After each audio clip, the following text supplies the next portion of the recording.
Pas assez. Pas assez parce que d'abord, je n'y travaille plus beaucoup.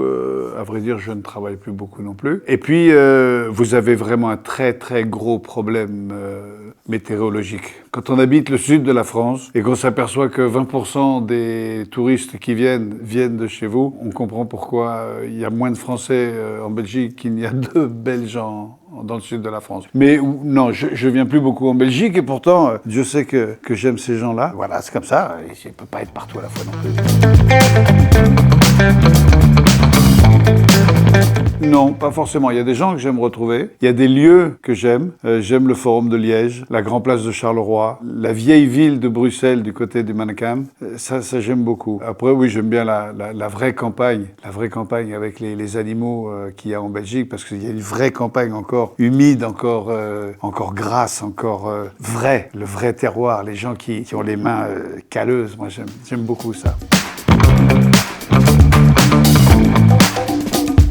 Je m'appelle Lagaffe en référence à votre personnage Gaston Lagaffe, dont je n'ai gardé que Lagaffe et encore on a changé l'orthographe pour ne pas être embêté avec Franklin. J'étais en Bulgarie avec un chef de village au Club Méditerranée, le chef du village, le chef des sports et le responsable de l'animation. Et on était dans l'eau en train de regarder comment on allait pouvoir organiser une parodie des Jeux Olympiques du club. Et puis il y a un petit bateau qui est arrivé devant nous et le monsieur s'est aperçu que la réverbération lui brûlait les yeux. Donc il a demandé à sa femme si elle pouvait lui apporter, sa femme qui se trouvait derrière nous sur la plage, elle lui a demandé si elle pouvait avoir la gentillesse de lui apporter ses lunettes de soleil et pour ce, la dame s'est aperçue qu'il fallait nager jusqu'au bateau et elle avait dans les mains les lunettes de soleil et dans les bras un nourrisson de 6 mois, un petit garçon. Puis au lieu de me dire tiens prends les lunettes, amène-les à mon mari, elle me dit tiens garde-moi le gamin. Et j'ai laissé tomber le gamin dans l'eau et j'ai mis 30 secondes à le retrouver. Il dit putain mais il est où bordel, il est où? Et sa femme nageait, elle lui a apporté les lunettes et quand elle est revenue, j'avais le gamin un peu mouillé dans les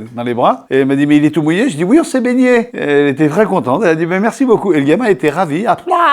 Et quand le chef du village a vu avec quelle rapidité j'étais capable de tourner un événement à mon avantage, il a dit, on va t'appeler Lagaffe. Mais à partir d'aujourd'hui, t'as plus le droit d'approcher les mômes.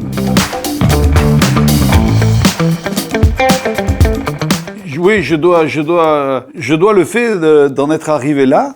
Comme j'ai dit plusieurs fois, sans la Belgique, j'y serais arrivé, et je pense également, mais grâce à Michel Broët, ça a été très très vite. Michel Broët était le boucher charcutier de Presles, connu pour les étains de Presles. Et quand il faisait la fête du village à Presles, c'était lui qui était responsable de l'animation. Donc il montait un chapiteau sur la place du village, et puis il faisait venir des artistes. Et chez lui, il a fait venir Herman, Phil de Trie, les frères Taloche, François Pirette, enfin, bon nombre d'artistes de Belges étaient passés chez lui. Et puis là, il a voulu changer, donc il a fait venir des artistes français, donc il a contacté les studios de la classe, qui l'ont mis en rapport avec Véronique, à l'époque, ma femme et la mère de mon fils, et celle qui a été ma productrice, mon manager, mon impresario, etc. On est venu animer la fête de Presles avec Jean-Marie Bigard. Et puis, je suis tombé en amitié avec ce monsieur, Michel Broët, qui est le mec le plus vrai qui puisse exister.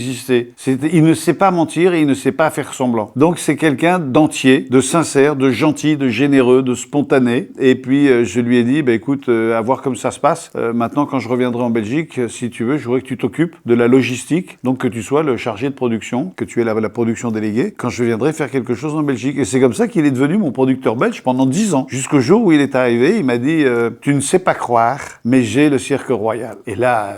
je suis tombé en admiration. Je dis comment un boucher charcutier, ayant pris une petite licence de spectacle, d'un coup a réussi à avoir le Cirque Royal. Et j'ai dit, tu l'as quand? Il me dit, on l'a vendredi, samedi. Et dimanche après-midi, si on fait le plein. Et moi, je suis arrivé à Bruxelles, et ma première réaction, ça a été de râler. Je suis arrivé dans Bruxelles, je voyais pas une affiche. Je dis, mais comment tu veux remplir le Cirque Royal si tu mets pas d'affichage? Et lui qui s'était donné tant de mal, avant même de lui avoir dit bonjour, comme un sale con que j'ai pu être, je l'ai engueulé. Et il m'a laissé vider ma colère, puis après il m'a dit, mais pourquoi tu veux qu'on s'emmerde à faire de l'affichage? C'est plein. Donc tourne cette fois ta langue dans ta bouche avant de dire une connerie. L'accent, non. Alors pour un Français, c'est l'accent belge, mais je tiens à signaler que j'ai un grand respect. C'est l'accent de Bruxelles, et encore d'une certaine partie de Bruxelles.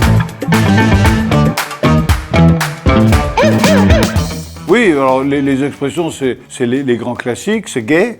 Qu'est-ce que je connais d'autre? Alors le fameux avec, une fois, c'est des clichés, c'est tous les clichés. Maintenant, non, je tiens pas suffisamment la langue belge pour pouvoir prétendre tenir une conversation dans vos expressions. Mais j'aime, c'est terrible.